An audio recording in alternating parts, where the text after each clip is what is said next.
Dando continuidade à aula anterior com as dicas que caem, as questões que caem no Enem, nos vestibulares, no SSA, vamos aqui, para as variações linguísticas, a variação aí da nossa língua.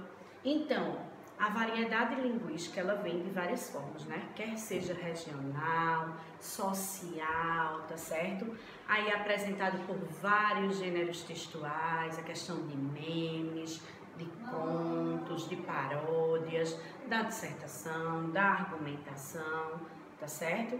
Aí a fonologia dessas palavras, como é que essas palavras são usadas na língua portuguesa, Como é que essa gramática vem aí trazendo com todas essas regras, o que é que pode na oralidade, o que é que pode na escrita do texto.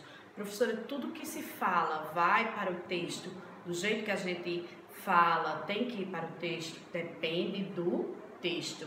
O texto dissertativo argumentativo, não pode marcas de oralidade, tá certo? Então a gente vai conhecer aí o que são essas figuras, essas variações, melhor dizendo, essas variações linguísticas, que são as diferentes manifestações de uma mesma língua, tá certo? Quer ela seja a variação histórica, social, regional e situacionais, dependendo do contexto de evolução de cada uma. Então, a histórica, ela vem com a evolução da língua com o tempo. A social, ela diz respeito ao grau de escolaridade daquele ser humano, tá certo? A social, por isso que eu digo, quando o aluno ele é leitor, o campo de conhecimento da linguagem dele amplia, o repertório dele amplia. Regional e geográfica depende dos sotaques que a gente tem, as marcas que ficam na nossa voz. Situacionais, ela vem de acordo com a situação. Como é que a gente usa uma linguagem formal, dependendo do nosso convívio social, Ninguém vai falar com o juiz de direito da forma que fala com os amigos. Tem toda essa particularidade aí do traço de formalidade e do traço de informalidade, tá certo?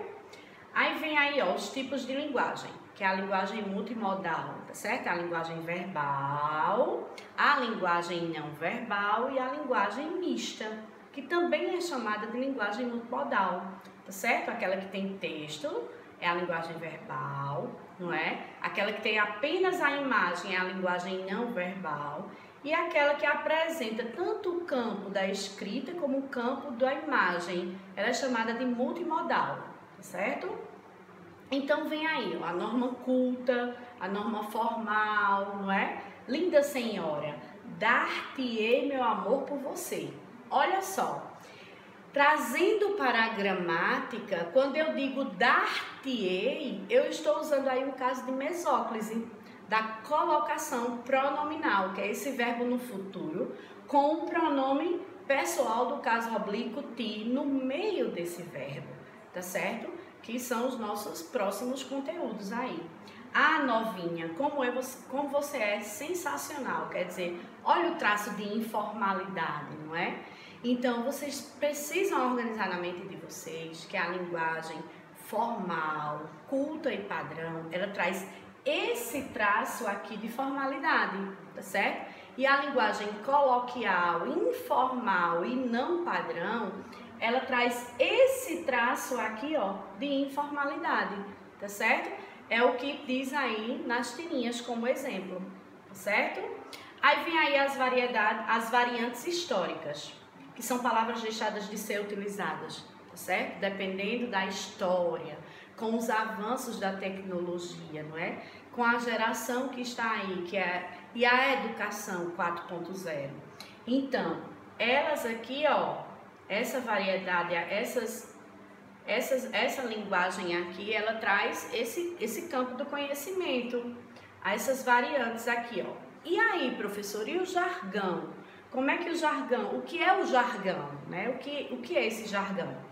É uma linguagem pouco compreensiva. Por quê, professora? Porque é usado para grupos específicos de profissionais. Nós, professores, nós temos o nosso campo de conhecimento, então a gente tem a nossa linguagem própria.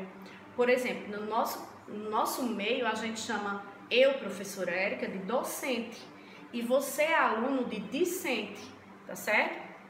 Do jeito que os médicos, do jeito que os advogados têm a sua própria linguagem. Isso é jargão, tá certo? E verbete, esse gênero textual verbete.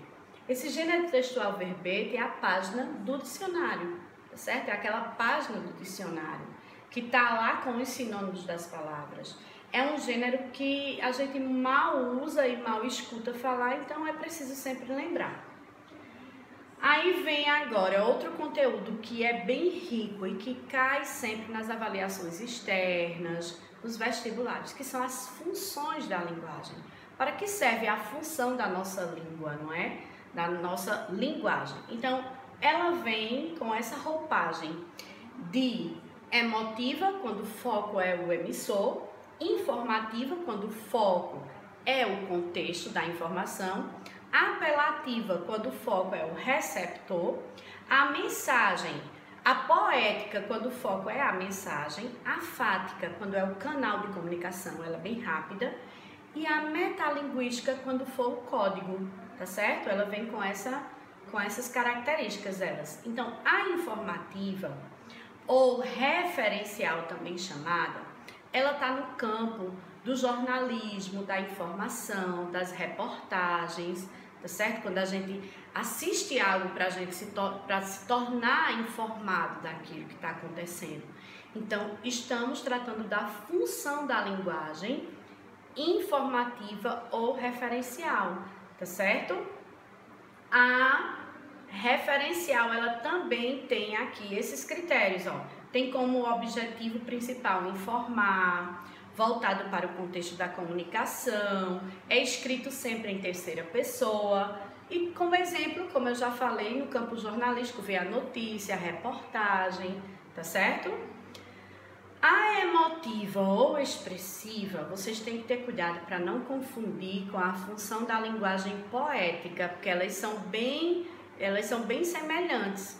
Só que o que vai discernir uma da outra? A emotiva ou expressiva, ela também tem como objetivo transmitir suas emoções, é de caráter pessoal do eu lírico, ele tá ali para falar dos seus sentimentos, das suas emoções, tá certo? A página do diário, quando se quer fazer um desabafo, isso é emotiva, é expressiva.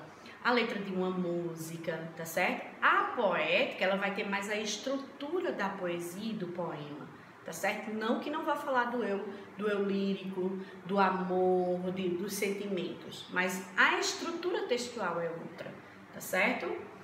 A apelativa ou conativa, ela vai persuadir demais o leitor, são as propagandas, é o convencimento para que naquele contexto, naquele texto, para que o leitor consiga identificar aí, né, esse verbo de persuasão, tá certo? Que vai persuadir.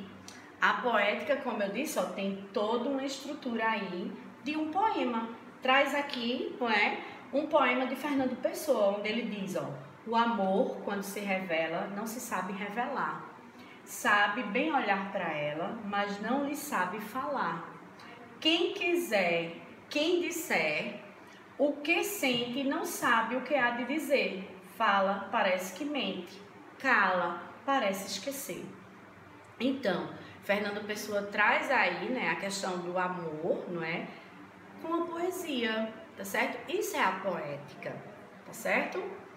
Aí vem aqui a fática. A fática eu costumo dizer que ela é a mais fácil de identificar porque ela é a linguagem rápida, a linguagem de comunicação rápida, tá certo? Lá o alô, oi, tchau, cuidado, que dentro do texto pode vir a predominância